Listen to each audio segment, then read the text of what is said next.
Rohit Sharma is completely safe. అవును guys. So Rohit Sharma అయితే fully safe. నిన్న తాకిన ఒక రైట్ షోల్డర్కి అయితే అతనికి బాల్ అయితే తాకింది రివర్స్, అంటే బ్యాక్ స్కూప్ ఆడేటప్పుడు. సో అదైతే చిన్న సోరే, అంత సీరియస్ అయిన విషయం ఏం కాదని అయితే నిన్న పోస్ట్ మ్యాచ్ ప్రజెంటేషన్లో అతను స్వయంగా అయితే చెప్పాడు.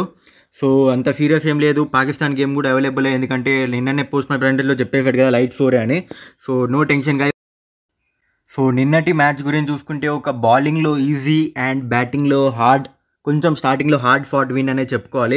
ఎందుకంటే 97 రన్స్ కూడా మనం అంతే లాస్ట్కి వచ్చేసరికి ఈజీ అయిపోయింది. కాకపోతే స్టార్టింగ్లో కొంచెం పిచ్ వల్ల చాలా టఫ్ కండిషన్స్ అయితే ఎదురయ్యాయి మనకి.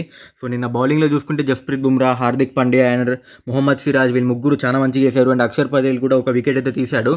అండ్ రిషబ్ పంట్ బ్యాటింగ్ గురించి అయితే చెప్పుకోవాలి మనము. అలాంటి ఒక బ్యాటర్ నెంబర్ 3లో ఉండడం మన అదృష్టం అని చెప్పుకోవాలి. ఎందుకంటే ఆ ఫియర్లెస్ క్రికెట్ ఆడడానికి ఒక బ్యాట్స్మెన్ అనేది ఉండాలి. సో మనకు రోహిత్ శర్మ నిన్న 50 ఓవర్తోనే కొంచెం రిస్క్ తీసుకోవద్దని వెళ్ళిపోయాడు రిటైర్డ్ అవుట్ అయ్యి. అండ్ రిషబ్ పంట్ మొత్తం మ్యాచ్ అయిపోయేదాకా ఉన్నాడు. అండ్ రిషబ్ పంట్కి కూడా ఎల్బోలో బాల్ అయితే తాకింది, కానీ అతను కూడా అంత సీరియస్ ఏం కాదని అయితే నాకు అనిపిస్తుంది.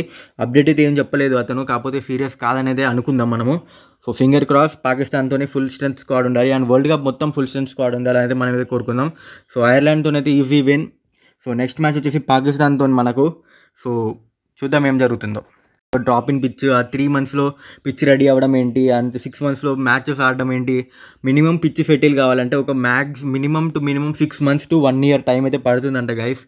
సో ఇంత త్వరగా అసలు ఐసీసీ ఏమనుకుని అలాంటి పిచ్ని రెడీ చేయించిన న్యూయార్క్లోనే ఎందుకు, వేరే ప్లేసెస్ ఉన్నాయి యూఎస్ఏలోనే అక్కడే మ్యాచెస్ ఎందుకు జరిపించట్లేదు నాకైతే అర్థం కావట్లేదు. ఇది చాలా డేంజరస్ పిచ్ గైస్ బ్యాట్స్మెన్కి. సో అన్ఈవెన్ బౌన్స్, ఎక్కడ బౌన్స్ అయ్యి ఎక్కడికి వస్తుందో కూడా అర్థం కావట్లేదు. సో మీరేమనుకుంటున్నారో పిచ్ గురించి నాకైతే కమెంట్ సెక్షన్లో చెప్పండి. సో హోప్ అంతా సేఫ్గా ఉండి మనమైతే మన ప్లేయర్స్కి అయితే ఏం జరగకుండా మంచిగా ఆడి గెలవాలనేది కోరుకుందాం. సో నెక్స్ట్ వీడియోకి వెళ్దాం. అంతవరకు బాయ్.